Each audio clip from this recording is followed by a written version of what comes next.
किसी भी एग्ज़ाम को क्रैक करने के लिए आपके वोकैबुलरी यानी वर्ड पावर बहुत ही स्ट्रॉन्ग होने चाहिए। लोग वर्ड पावर बिल्डअप करने के लिए ना जाने कितने बुक्स और कोचिंग्स के पीछे कितने सारे पैसे वेस्ट कर देते हैं। कई बुक्स तो धूल और मकड़ी के जाले खाकर किसी कोने में पड़े रो रहे होते हैं। और मैं बहुत सारे स्टूडेंट्स को अपने पर्सनल गाइडेंस में वोकैबुलरी सिखा रहा हूँ। इसके लिए त्रिगीतम 4 AM क्लब, जो यहाँ पर लिखा हुआ है त्रिगीतम 4 AM क्लब, इस ग्रुप को आपको ज्वाइन करना है। इसको ज्वाइन करने के लिए टेलीग्राम ऐप पे सर्च करेंगे त्रिगीतम, वहाँ पर आपको एक ग्रुप मिलेगा त्रिगीतम 4 AM क्लब, और वहाँ पर जाकर आप ज्वाइन हो जाएं। और अगर आपको डिटेल में जानने हैं पर्सनल गाइडेंस के बारे में, तो आप इस वीडियो के डिस्क्रिप्शन बॉक्स में जाकर चेक कर सकते हैं। और जो लोग टेलीग्राम नहीं यूज़ करते वे लोग मुझे इस नंबर पर व्हाट्सअप कर सकते हैं। बस आपको एक ध्यान रखना है कि इस पर आपको कभी कॉल नहीं करने हैं। हेलो एवरीवन, तो चलिए स्टार्ट करते हैं आज का क्लास। आज का क्लास है आपका फिक्स्ड प्रीपोजिशंस का पार्ट नंबर 14। ये आपका डायरेक्टली लिया गया है एसपी बख्शी बुक से। और इसका यूज़ होता कहाँ है? तो क्लोज टेस्ट में, कॉम्प्रिहेंशन में और फिल इन द ब्लैंक्स में। चाहे आप कोई भी एग्ज़ाम दें, बैंकिंग का दें और फिर एसएससी का कोई भी एग्ज़ाम दें, तो ये सारे टॉपिक्स होते हैं, कॉम्प्रिहेंशन, क्लोज टेस्ट और फिल इन द ब्लैंक्स। तो इसमें ये बहुत ही ज़्यादा इम्पोर्टेंस रखता है। और एसपी बख्शी बुक में एक चैप्टर है प्रीपोजिशंस, उसके लास्ट में दिए गए हैं फिक्स्ड प्रीपोजिशन का एक चार्ट। तो वो बहुत ज़्यादा इंपॉर्टेंस रखता है आपके एग्ज़ाम के लिए, इसलिए मैं करा रहा हूँ इसको। अब ज़रा देखिए, त्रिगीतम 4 AM क्लब के बारे में जान गए आप लोग क्या है। देखते हैं आज का फर्स्ट वर्ड क्या है। फर्स्ट है एलिजिबल फॉर। एलिजिबल फॉर का मतलब होता क्या है? तो इसका मतलब होता है योग्य होना। योग्य होना, लेकिन किसके लिए? तो किसी पोस्ट के लिए, मतलब किसी पद के लिए, किसी नौकरी के लिए आप एलिजिबल हो कि नहीं। तो जब योग्य होने के सेंस में एलिजिबल का यूज़ करते हैं तो उसके साथ फॉर आता है। तो एलिजिबल फॉर का मतलब हुआ किसी पोस्ट, किसी पद या नौकरी के लिए योग्य होना। अब यहाँ पर दिया है आपका example, only graduates are eligible for the post. मतलब कि सिर्फ वही लोग जो ग्रेजुएट हैं एलिजिबल हैं किसके लिए? उस पोस्ट के लिए, मतलब उस नौकरी के लिए योग्य हैं, एलिजिबल फॉर हैं। सेकेंड नंबर आपका फेमिलियर टू। यहाँ पर फेमिलियर के साथ टू आया है एक बार, सेकेंड टाइम आया है विद।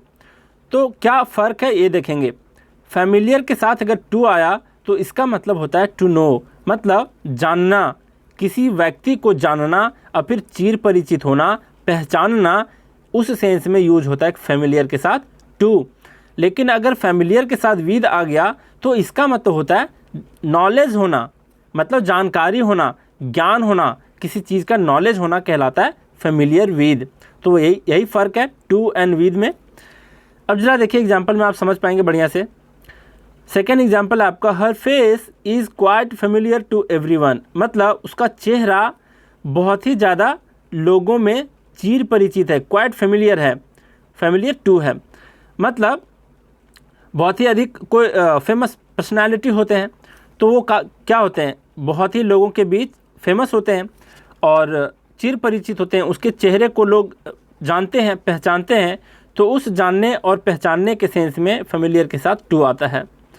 फेमिलियर के साथ विद आया, इसका एग्जांपल दिया है, I am not very familiar with botanicals names. मतलब बोटानिकल्स नेम का मतलब होता है कुछ ट्रीज़ होते हैं, कुछ प्लांट्स होते हैं, कुछ फ्रूट्स होते हैं, तो उसके जो साइंटिफिक नेम होते हैं उसके बारे में बता रहा है कि मैं बहुत ज़्यादा जानकारी नहीं रखता हूँ, मेरे पास बहुत ज़्यादा फेमिलियर विथ नहीं हूँ, मेरे पास बहुत ज़्यादा नॉलेज नहीं है। किसके बारे में?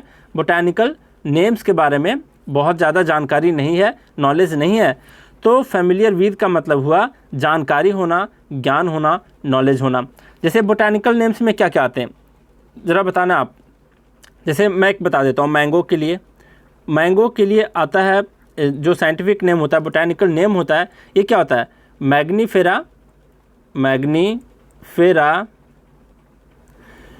Mangifera indica. काफ़ी फेमस है, कई बार एग्जाम्स में पूछे जाते हैं, रेलवे के या फिर आपका एसएससी में पूछा जाता है जीके में। और आप मुझे बताओगे एप्पल का, कि एप्पल का बोटानिकल नेम क्या है, कमेंट में मुझे बताओगे। एक मैं हिंट कर देता हूँ, एप्पल में जो एसिड पाया जाता है वो पाया जाता है मैलिक एसिड। क्या पाया जाता है? Malic acid. और इसके जो साइंटिफिक नेम है एप्पल के, तो उसी में आपका छुपा हुआ ये मैलिक वर्ड। तो इस चीज़ का ख्याल रखना। तो फैमिलियर विद का मतलब हुआ किसी चीज़ का नॉलेज होना, जानकारी होना, ज्ञान होना। अब देखेंगे हम लोग 4th नंबर में क्या दिया है। 4th नंबर में दिया फॉल्स ऑफ और 5th में दिया है आपका फॉल्स के साथ टू। क्या अंतर है दोनों में? तो फॉल्स ऑफ का मतलब होता है हार्ट से संबंधित, आपके हृदय से संबंधित, मतलब हृदय आपके बॉडी के स्ट्रक्चर से संबंधित नहीं, ये दिल की बातें को लेकर के कह रहा है। और फॉल्स टू का मतलब है फ्रेंड्स या फिर प्रिंसिपल्स। प्रिंसिपल्स का मतलब सिद्धांतों से। अब इन दोनों में फ़र्क क्या है और मीनिंग क्या है? तो फॉल्स के साथ अगर ऑफ आया तो इसका मतलब है दिल से बुरा होना, दिल से गलत होना कहलाता है फॉल्स ऑफ।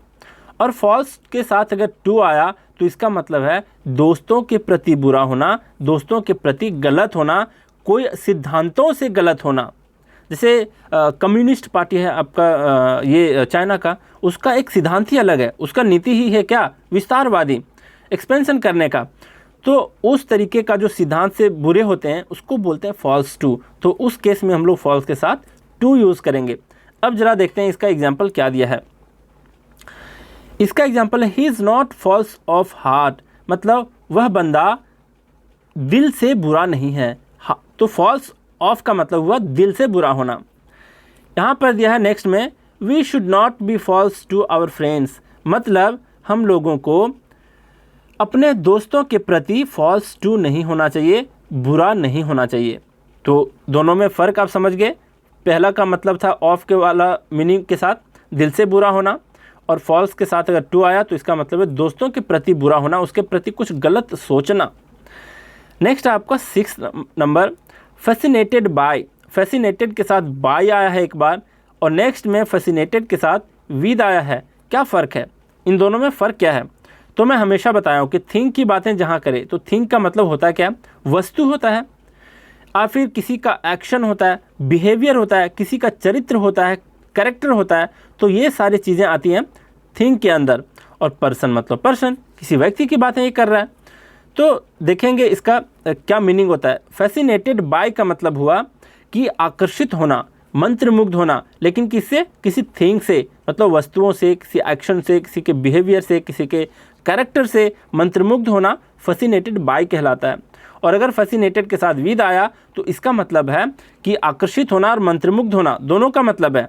लेकिन विद आने के का मतलब है कि किसी व्यक्ति से उसके कुछ विलक्षण गुण से क्या होना? प्रभावित होना, मंत्रमुग्ध होना। लेकिन आप अगर सेंटेंस में गौर करोगे फैसिनेटेड विद, तो इसमें भी इस व्यक्ति का जो कुछ कैरेक्टर है, इसका कुछ गुण है, वो भी मेंशन किया है। जैसे एडमिरेबल मैनर्स, मतलब उसके प्रशंसनीय जो मैनर्स होते हैं, बिहेवियर होता है, उसका भी यहाँ पर मेंशन किया गया है। लेकिन इसके जस्ट पहले विद का यूज नहीं हुआ है। विद का जब भी यूज होगा तो पर्सन के पहले, ज़रा देख लो, विद हर, मतलब किसी पर्सन की बातें कर रहा है ये। और इसमें भी आपका क्या था? फैसिनेटेड बाय, मतलब कोई थिंग के बारे में बता रहा है। थिंग तो ये भी आपका एडमिरेबल मैनर्स, लेकिन एडमिरेबल मैनर्स के पहले कुछ दूसरा चीज़ आया हुआ है आपका। और हर के जस्ट पहले आपका क्या आएगा? हर के जस्ट पहले यहाँ पर प्रीपोजिशन आएगा। तो इस चीज़ों को आप ख्याल रखना। अब ज़रा देखिए क्या है अभी, कहाँ थे हम लोग? फैसिनेटेड विद और फैसिनेटेड बाय।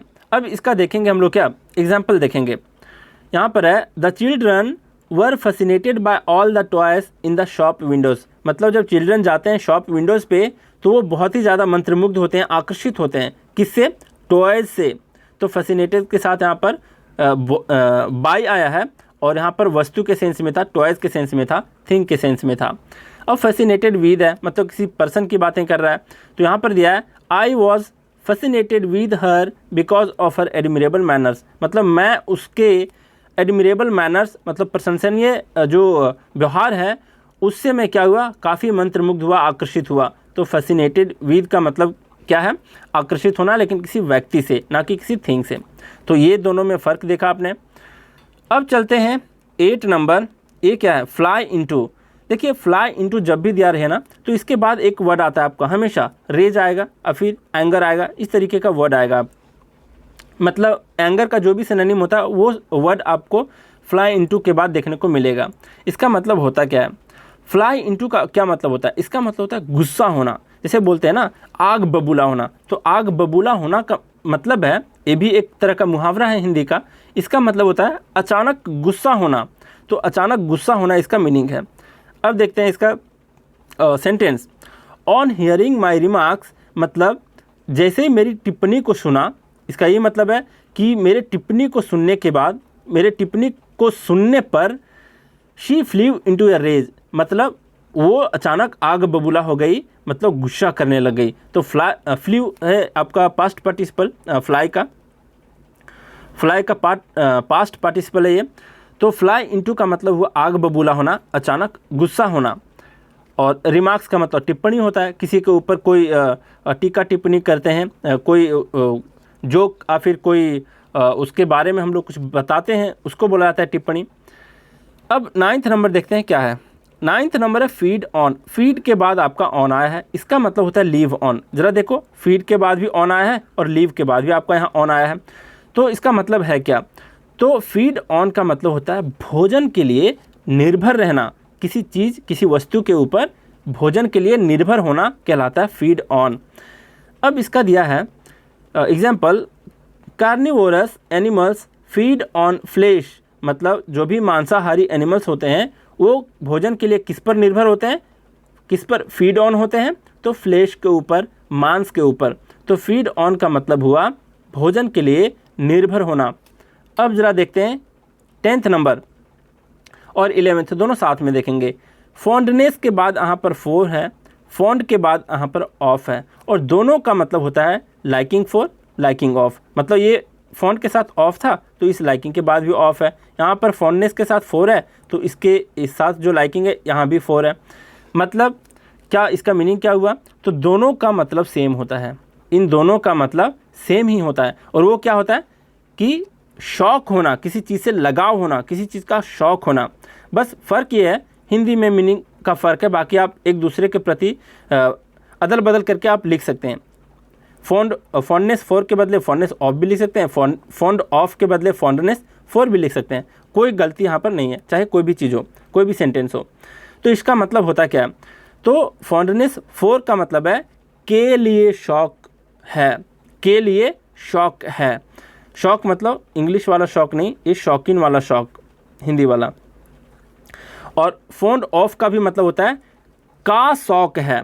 ज़रा देखो यहाँ पर एग्जाम्पल में क्या दिया है, he has fondness for classical music मतलब उसे किसके लिए शौक है, किसके लिए, तो के लिए पर फोकस करना, किसके लिए शौक है? तो क्लासिकल म्यूजिक के लिए। और he is fond of classical music मतलब वो किस चीज़ का शौक रखता है, किस चीज़ का शौक रखता है? तो क्लासिकल म्यूजिक का। तो इन दोनों में आप फॉन्डनेस फोर के जगह पर फॉन्ड ऑफ भी लिख सकते हैं, फॉन्ड ऑफ के जगह पर फॉन्डनेस फोर भी लिख सकते हैं, कोई फ़र्क नहीं है। सिर्फ ध्यान रखना कि फॉन्ड का मतलब और फॉन्डनेस का मतलब शौक होता है। अब हम लोग रिकैप करते हैं, सबका मीनिंग फटाफट देखते जाते हैं क्या है। फर्स्ट वन है एलिजिबल फॉर। एलिजिबल फॉर का मतलब होता है योग्य होना, किसी पोस्ट, पद, नौकरी के लिए योग्य होना कहलाता है एलिजिबल फॉर। नेक्स्ट आपका फेमिलियर के साथ टू, जिसका मतलब होता है चिर परिचित होना, किसी व्यक्ति को जानना या फिर पहचानना। नेक्स्ट है फेमिलियर के साथ विद, और इसका मतलब होता है जानकारी होना, ज्ञान होना, नॉलेज होना। नेक्स्ट आपका फॉल्स के साथ ऑफ, और फॉल्स के साथ ऑफ आ गया तो इसका मतलब है दिल से बुरा होना, दिल से गलत होना। और अगर फॉल्स के साथ टू आ गया तो इसका मतलब है दोस्तों के प्रति बुरा सोचना, बुरा होना, गलत होना। नेक्स्ट आपका फैसिनेटेड के साथ बाय और फैसिनेटेड के साथ विद। फैसिनेटेड के साथ बाय है, उसका मतलब हुआ कि आकर्षित होना, मंत्रमुग्ध होना, लेकिन किसी थिंग से, किसी वस्तुओं से। और यहाँ पर है फैसिनेटेड के साथ विद मतलब किसी व्यक्ति से आकर्षित होना, मंत्रमुग्ध होना। नेक्स्ट आपका फ्लाई के साथ इनटू। फ्लाई इनटू का मतलब होता है गुस्सा होना, आग बबूला होना, मतलब अचानक गुस्सा हो जाना। फीड के साथ ऑन आया है, फीड ऑन का मतलब होता है भोजन के लिए निर्भर रहना। और लास्ट के आखिरी दो हैं फॉन्डनेस फॉर और फॉन्ड ऑफ, और इन दोनों का मतलब होता है किसी चीज़ के लिए शौक होना, किसी चीज़ का लत होना, शौक होना, शौक रखना। तो चलिए हम लोग देख लिए आज का क्लास। तो आज का क्लास हम लोग यहीं रैप अप करते हैं। Thank you very much.